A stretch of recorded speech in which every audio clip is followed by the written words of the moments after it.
I would start when Duff asked me to speak at this event. I kind of asked him. I said, "Well, who's the audience? Who am I talking to?" And he said, "Well, this is the membership of the PDF Association. They're really interested in hearing what somebody, a company like Boeing has to say." And so I thought for a little bit, and I thought, well, I'll start with something provocative, and then we'll see where it goes from there. So. This presentation is a bit lighthearted, but it's also a little bit different for perhaps some of the presentations that you've seen here today or yesterday, and we'll see again today. And it's really a user perspective, if you will, and maybe something a little bit different, but I hope it's something that you'll get something out of, and I really look forward to the conversation today. So a little bit about me. I am with Boeing, been with Boeing 27 years, and I'm in the engineering, test, and technology organization, so a big company. I'm in the office of the Chief Engineer of Systems Engineering for the Boeing company. And I've had the opportunity to fulfill multiple roles in the company, including which perhaps maybe my most fascinating work in manufacturing, research and development in the factory floor, helping technicians and mechanics build better product, improve quality and real-time control systems, as well as program management in our 747 airplane programs, engineering change management, which is not a contradiction in terms, but really a structured approach to how we manage change on our product design. I'm also the chair of ISO TC 184 Subcommittee 4, Industrial Data. I heard the comments to this yesterday, and I'm really appreciative of all of the kind words to a sister committee, really, to the PDF organization. This committee is responsible for the STEP standard. There's over 750 individualized ISO standards that, if you were to actually print them, would be over 1 million pages in standards, which we don't print, we actually model, and I'll talk a little bit about modeled data and what that means. I'm also the CFO of PDES. It's another consortial organization that interests itself in the development of these standards and modeling of these standards, as well as how the standards are implemented in industry. So they bring together organizations like Boeing, Airbus, Gulfstream, many other aerospace and defense companies to implement the best practices for how a standard can be used in CAD/CAM systems in particular, but also a variety of other engineering systems. My background educationally is I've got a master's degree from Washington State University, and I'm classically trained mechanical engineer from the Missouri University of Science and Technology. And then when I'm not working with modeling or standards, my wife and I and our 3 kids, very active in youth development, where I work in technology, of all things, with STEM robotics. And so if you're familiar with FIRST Robotics competition and building robots in your spare time, I see some head shaking over here, you know that that's like an obsession that will just consume you, and it's super fun. So I thought I'd talk a little bit about the Boeing company. I know Boeing is a very well-known name, but might help with the conversation around digital transformation and our issues with digital data. So I'll start with a little bit of overview there. I'll talk a little bit about what digital transformation is at Boeing and what it's not, and talk about some of that aspect in industry, how industry is responding to that. And then I'll have some concluding thoughts and perhaps follow up on that provocative question that I started with regarding PDF. So to begin with, Boeing, like any other company, is a rich history over 100 years. I know that may not be as long-lived as some companies in Europe that I'm familiar with, but 100 years nonetheless is a pretty important milestone for any company. We have many, if you will, lineages and organizations that form really the Boeing company today.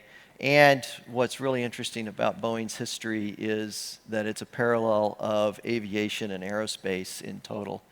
So from the very earliest days of flight to rocketry to exploration in space to the commercialization of air travel and really the bringing that to society. The Boeing company has been there at each step of the way. We have really four main focus areas. The first one, of course, is probably the one that most are familiar with, which is the commercial airplanes business unit. This business unit builds all of our commercial aircraft and the sales and support to those. We also have a robust defense, space, and security unit. Of course, these focus on our military customers, not just domestically but internationally as well, and our space interests. We also have a global services organization that provides services around the world to all of the products that Boeing sells. And finally, we have an investment firm that finances many of these operations. As you might imagine, buying an aircraft is a expensive proposition and a multi-step process. $62 billion in 2020 revenues. What's really exciting about this is if you look at some of these numbers, I always talk about the size of a footprint, so Boeing casts a huge shadow.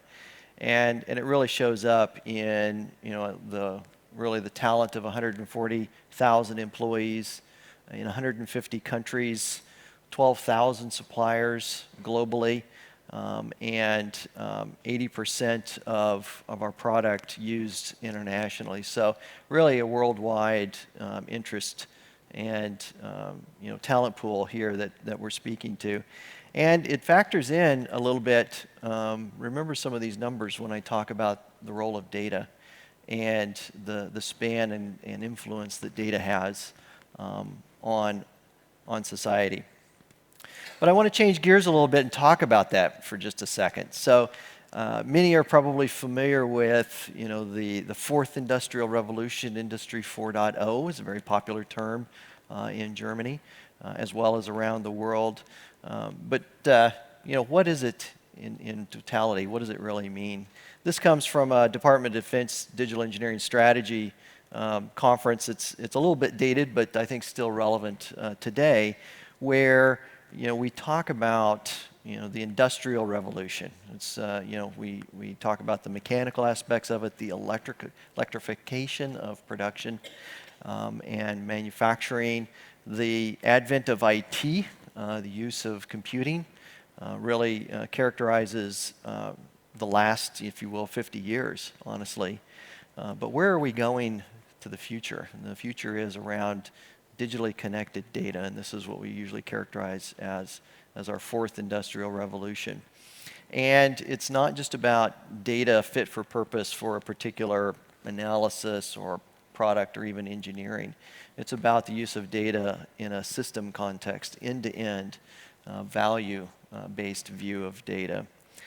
Today we call that, in my business, model-based engineering, and really is an impetus for how we rethink how aircraft are designed, how space systems are designed, how do we support them with not just I'll say the engineering knowledge and know-how, which is very important, but also the information that goes with it. So you might ask, well, given this history and this base of rich computing, Boeing has been at the forefront of computing technology for many years, utilizing some of the most advanced computing methods in the world. Just how is our data? Well, it might surprise you to know that just like any other large company, it's a mess. It is distributed, varied, siloed, and underutilized. So I just want to talk a little bit about the state of data and see if this resonates with any of you in your organization. So this diagram really characterizes, if you will, the product life cycle, beginning with the design and analysis phase in the upper right-hand quadrant, and cycling through manufacturing, quality, your in-service, your modification, and eventually recycle and reuse. So if you think about that, that's like the product life cycle. And at each phase in the product life cycle, of course, there's a generation of products. And we're at a state today where our products are not put on Mylar. We don't do drawings anymore. We put information in information systems. We do analyses. Those analyses are stored. The engineering is released, and manufacturing, quality records, inspection, certification, all of these things are digitally created today and stored in computing systems. But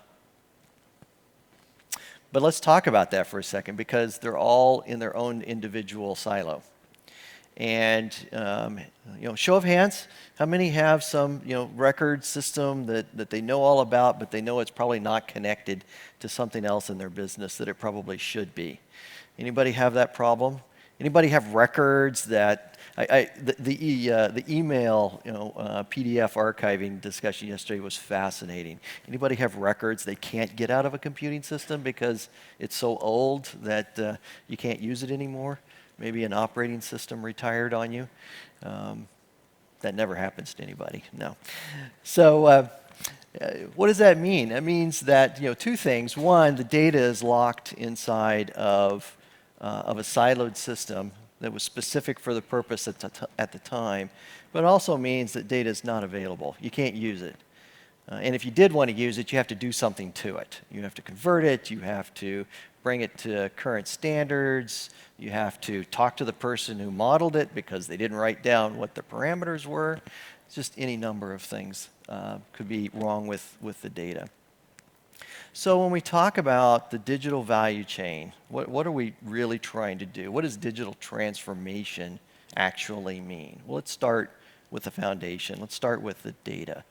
So what we're endeavoring to do with digital transformation is, first off, build relationships of this data, connect it, make it referenceable across these silos, surface it so that it's visible and transparent, standardize it.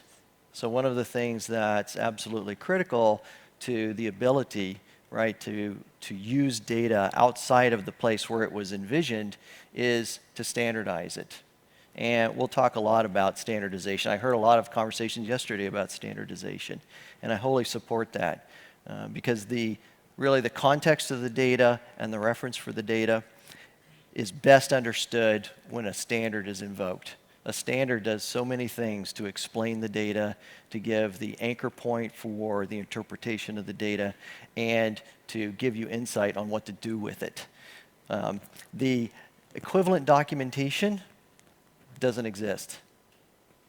One of the things that I think is a revelation to the next generation of talent coming into engineering programs is how much education has changed. And I was just having a conversation yesterday about how does knowledge get captured these days. In the past, we would have used a textbook and mentoring and apprenticeships and a really prescribed path towards achieving that level of maturity. Today, we go straight to the answer because that's what we need. And we do it at point of use and increment by increment. So very different model, very different model. But with this, and this connectivity, we want to craft something called a digital twin.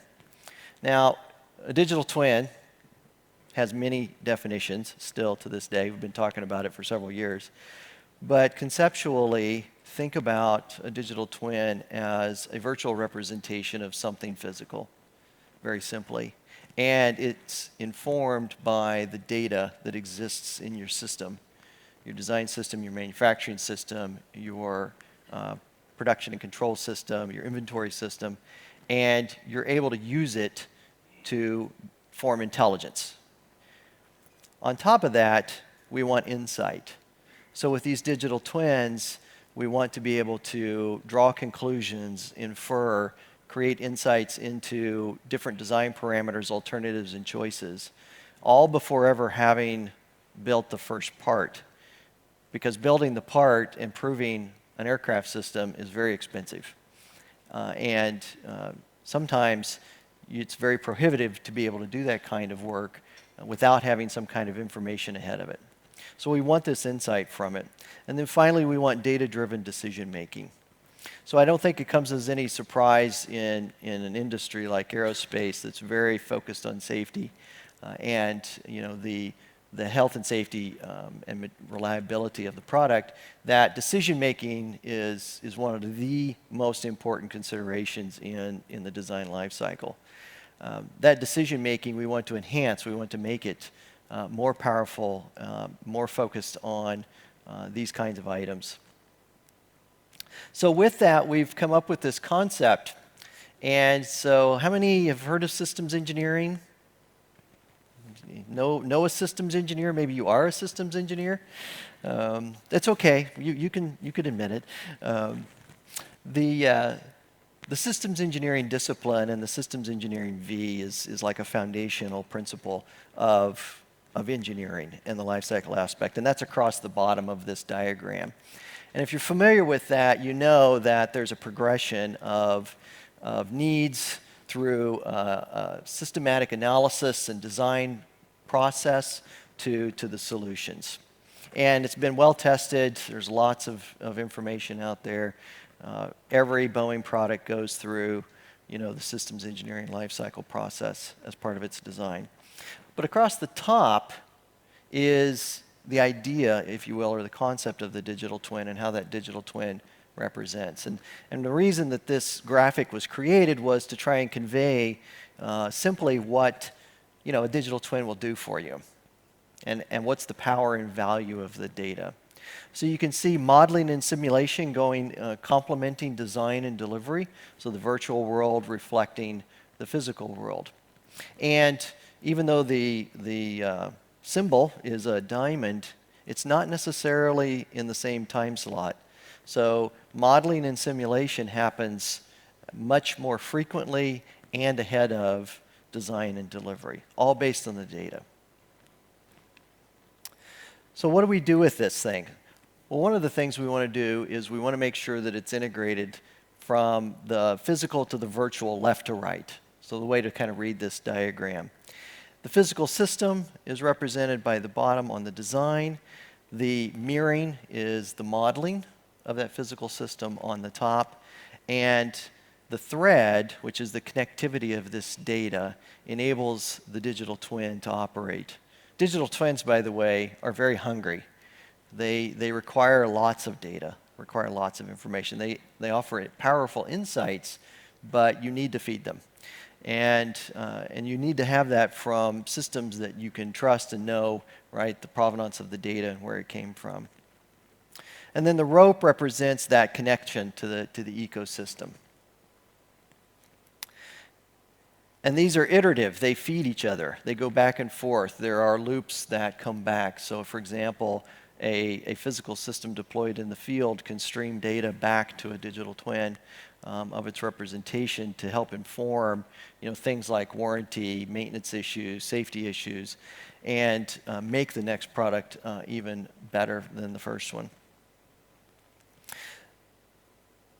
So fully populated, this symbol has also the corresponding products. You might hear us talk about in the engineering space these different configurations of a product as it evolves over time. We go from a what do you want or what are the needs all the way through to what are the design requirements and criteria, how was it built, how was it tested, how was it delivered, and how was it supported.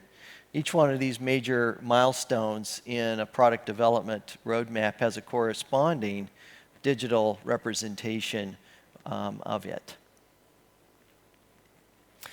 In addition, Boeing has been investing heavily in a taxonomy, a way of thinking about model-based engineering and a classification of the data and the information that's created.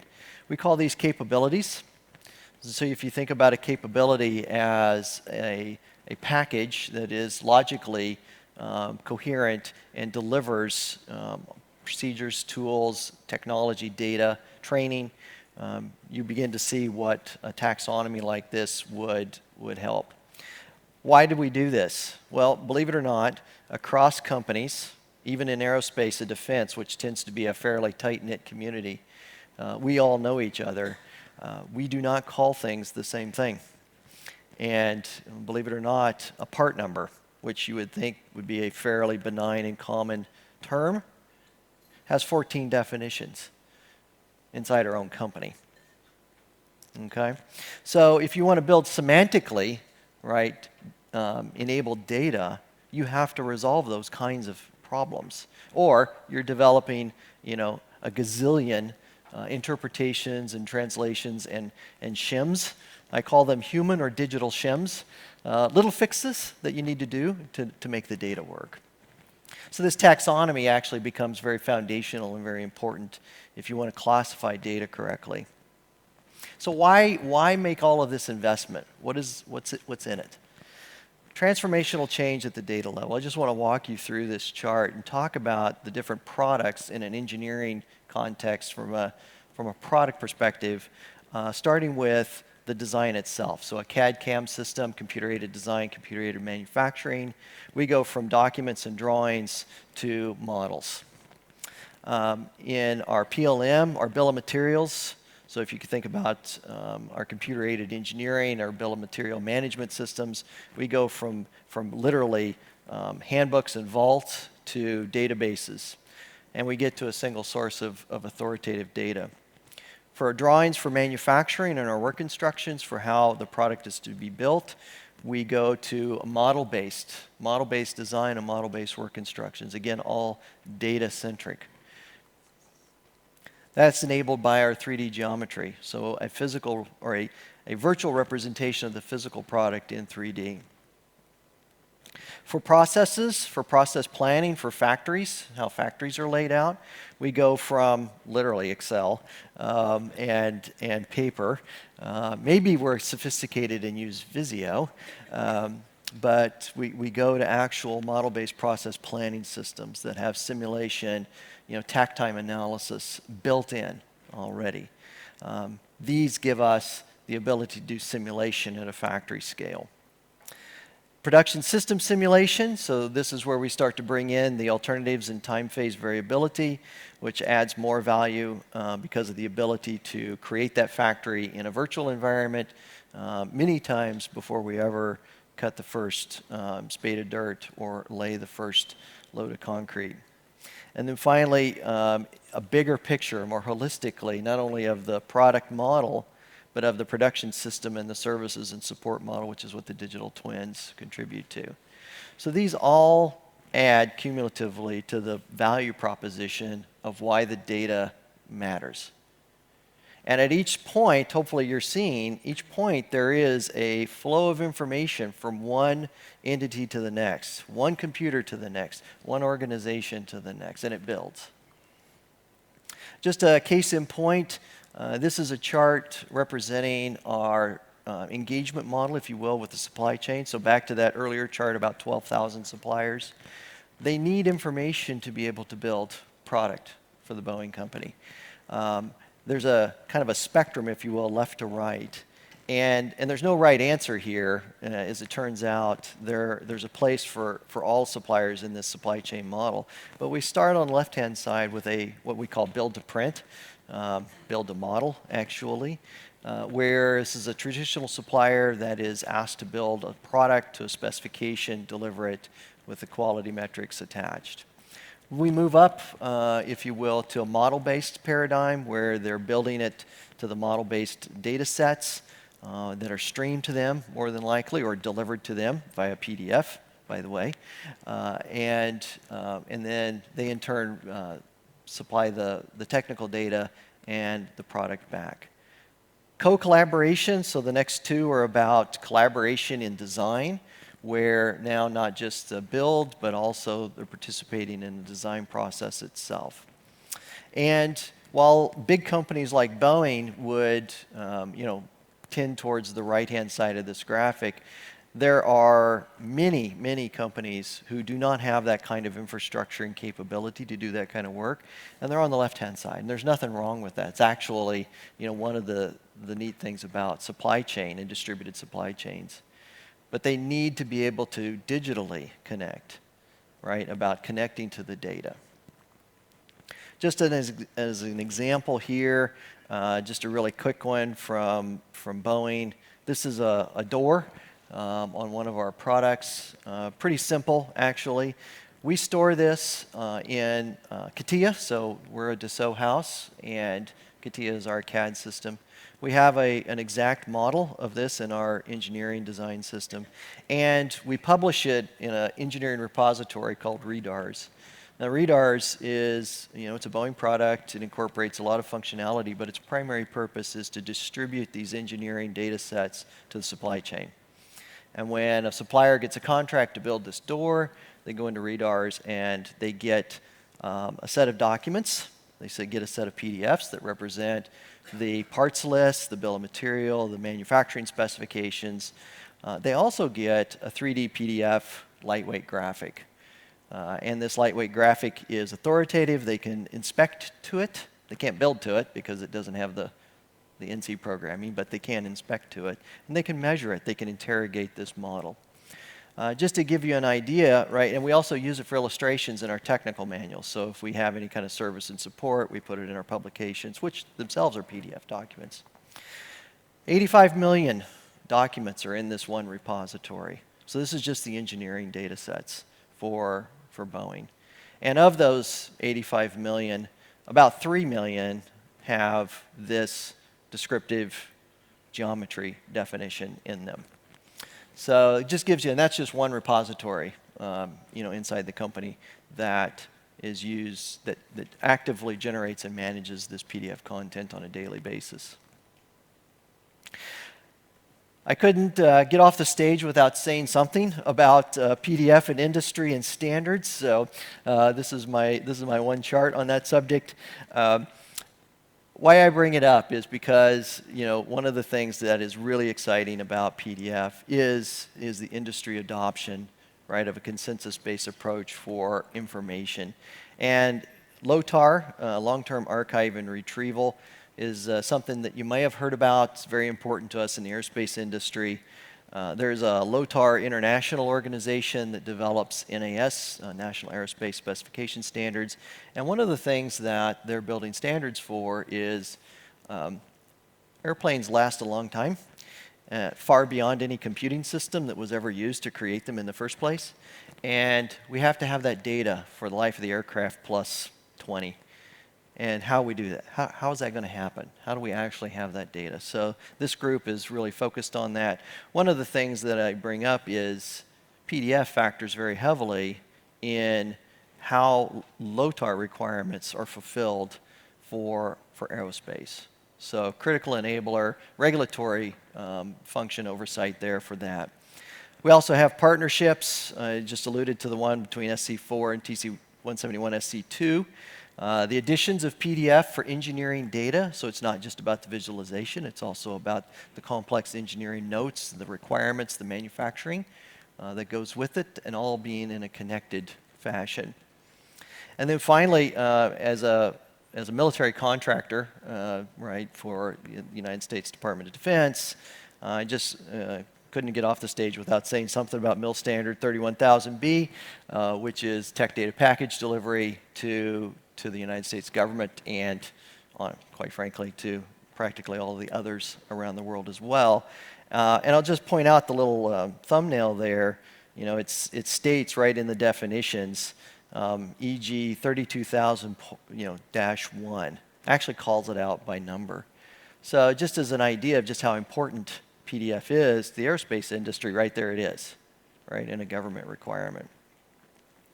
So in standards, not only that, but when we talk about modeling, there are many organizations that are trying to solve this problem as well. A couple of them that I interact with is INCOSI and National Defense Information Agency and DoD.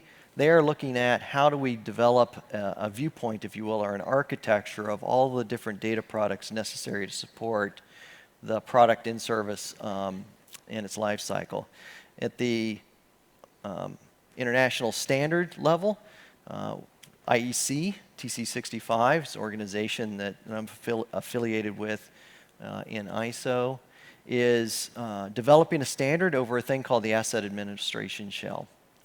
And I heard some of the talks yesterday actually about this, about the need to encapsulate metadata, right? What is the information that goes with the data that we're actually talking about? This Asset Administration Shell is exactly one of those concepts. Boeing, in addition, is investing in what we call model identity cards, a way of characterizing model data with the necessary attribute information to know where it came from, what its purpose is, what are the required elements and documentation that goes with it. Why do I bring this up? Because it's not your grandfather's engineering model anymore. These models are living now in a complex ecosystem, and they require a format that enables them to move from silo to silo. They run across the organization end to end. And the need for being able to characterize this data and share it in a portable way has never been stronger. So my concluding thoughts. First, digital transformation, if you've been watching the Gartner hype cycle, it's been at the height of that hype cycle for a couple of years. I'm here to tell you that we're past that. Boeing has been working on digital transformation now going on 3 years. And we're definitely, and as well as industry, in the value capture mode. There's a business case to be made for executing a digital transformation for your company.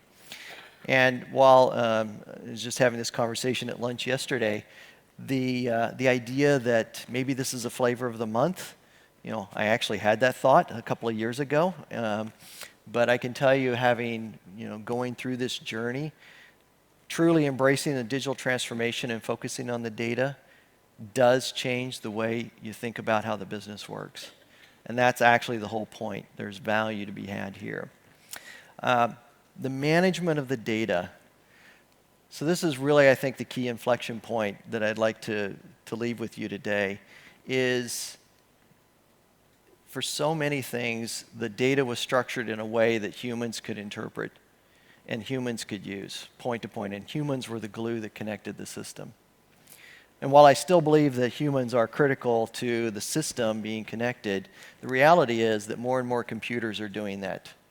And so we have to have a paradigm shift where the data is structured in a way that computers can use it, point to point. And the humans are critical to reimagining what the role is for the human in that loop. A lot to think about, a lot to sort of unpack there. The propagation of modeled data. So whether you're building a very precise engineering simulation analysis or you're building wonderful prose that goes in a standard, it is all modeled data. And the idea that this modeled data is going to persist far beyond where it originated is a critical component. And when we talk about smart products, put smart in front of anything. Smart product, smart airplane, smart car, smart house. The data and the role of the data connected to that product is what's going to be the transformational element. Documents, as a term, is just, it's hardwired into our brains. We're going to always think and talk about documents, but they're different. The document is simply a container concept. It's a metaphor for a digital asset. And what is the role of the digital asset now and in the future? Today's modern computing systems have evolved where this idea of a file no longer matters. But we still continue to use it as a metaphor to try and understand how we flow information one to another. Those are starting to break down. So something to really think about is, how does this concept, this metaphor of managing and sharing data work for us now and in the future? And then finally, will digital transformation be the end of PDF? No. I guess, to come back full circle on my question, my challenging question at the beginning. I don't think so, but it will be different. And one of the things that I see that's really, I think, an exciting opportunity is how PDF, with its extensive history of collaboration and sharing, right, amongst people, adds to that element, sharing amongst computers, and adds the semantic intelligence that goes with those models and enriches those models' experience with the human element of information to go with it.